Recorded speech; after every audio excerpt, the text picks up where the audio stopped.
You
got plenty of stuff going right down, so you're good.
That videotaping everything. You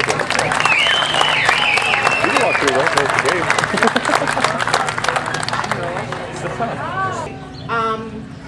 We have a survivor speaker today who her father was diagnosed with multiple myeloma, and that's how she was introduced to the cancer world.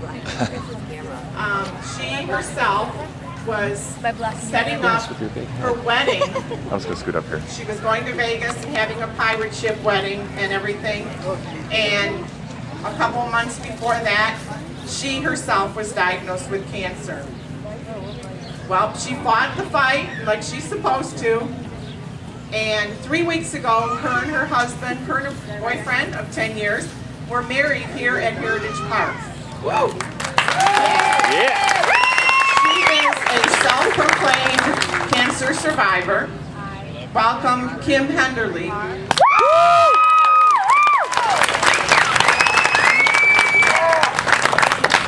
My name is Kim Henderly, and I am a cancer veteran. I like to call myself a veteran because a tiny little cell in my body amassed troops and staged a mutiny, if you will. So I flipped them off, told them to bite me, and they did. And I waged war.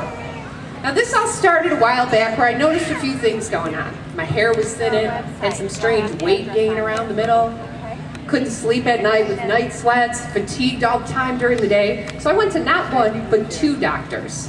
And I told them all my symptoms, and they looked at me and said, "Well, you're menopausal." Really? I feel this way because I'm old?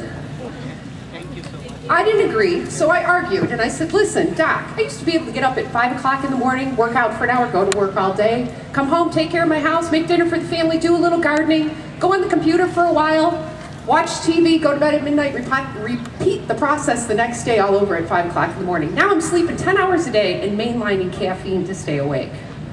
And he looked me right in the eyes and said, "Well, you know you're not 20 anymore." Really? I don't want to be 20. I was a moron in my 20s. But I would like to feel like I did when I was 45. So I I bought into the whole menopausal diagnosis. That is until one day I tried to get up off the couch and I couldn't. I had a pain in my left side, paralyzing pain. And to let you know my tolerance for pain, I had dry socket with a wisdom tooth, took no additional painkillers, didn't have it repacked. In our house, we call that cowboying up, work through the pain. And because I have a propensity to do stupid things like that, my other enlisted the help of his mom to make sure I got to the doctor the next day. And on the way to the doctor, she said to me, "Hey, what do you think you got?" And I said, "Gosh, I hope it's not kidney stones, because who would have thought that was going to be the lesser of two evils?" But a nice little nurse practitioner did a very thorough exam on me and gleefully exclaimed that I was 22 weeks pregnant. Really? How can that be? I'm menopausal. But she insisted, and I insisted I knew how to use birth control, so for the first time in my life, a nurse ordered a CA-125 and an ultrasound. The CA-125 numbers were through the roof, and the ultrasound showed a 22-centimeter mass. And with just that information, she told me to find a general surgeon and kicked me out of the office. Ever try to look for a specialist on 4th of July weekend? That was the task put to my mother-in-law, and she came through with flying colors. And let me tell you this. If you've ever been watching a medical show on TV and thought to yourself, why can't I find a doctor like that? That's the kind of doctor she found for me. And he listened to my menopausal woes, did an exam, looked at my test results, and 7 days later he was wheeling me in for major surgery. I woke up from that surgery 5 hours later, 8 body parts short, not just that 22-centimeter mass, but an additional 15-centimeter mass missing, and a diagnosis of ovarian cancer. That's right, folks, I drew the short straw. Not only did I have one of the deadliest cancers around, I was already stage 3. So before I could recover from that surgery and my 5-day hospital stay, they jammed a port in my chest and started pumping me full of chemotherapy. Now chemotherapy, there's a treat, huh? Laying on the bathroom floor trying to figure out which foods will actually stay inside your body. Legs twitching all over the place, hands and feet going numb, sucking on ice cubes, making sure your mouth don't break out in sores. All while you get to watch your hair go down the drain. We wouldn't treat prisoners like this, but it seems to be okay to treat a cancer patient like this. There's a large black granite wall in Washington, D.C., the Vietnam Memorial Veterans Wall. Not to take anything away from anybody who gave their life in service to this country, but that wall is about 500 feet long. Give you a relative, that's about a football field and a half. We take 10 of those walls once a year, just in this country, to list the names of all the people who died fighting in our wars. Louis Black said it best. This is not just a phone, it's a computer. No wires. This is Star Trek technology. For the last 30 years, the greatest minds in the world have spent all their time working on this. We need those minds working on our battles. And that takes money. That's why we're all here today. So if you've enjoyed these caffeine-induced ramblings, my name is Kim Henderly, and I am a 142-day cancer veteran.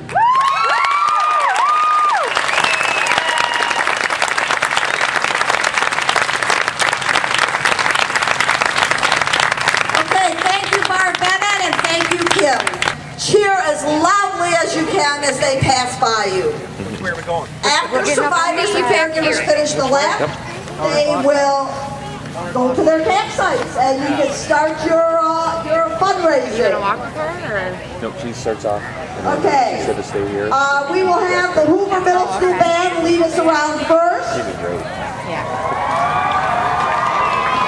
And I just have a couple more thank yous. I would like to thank our DJ,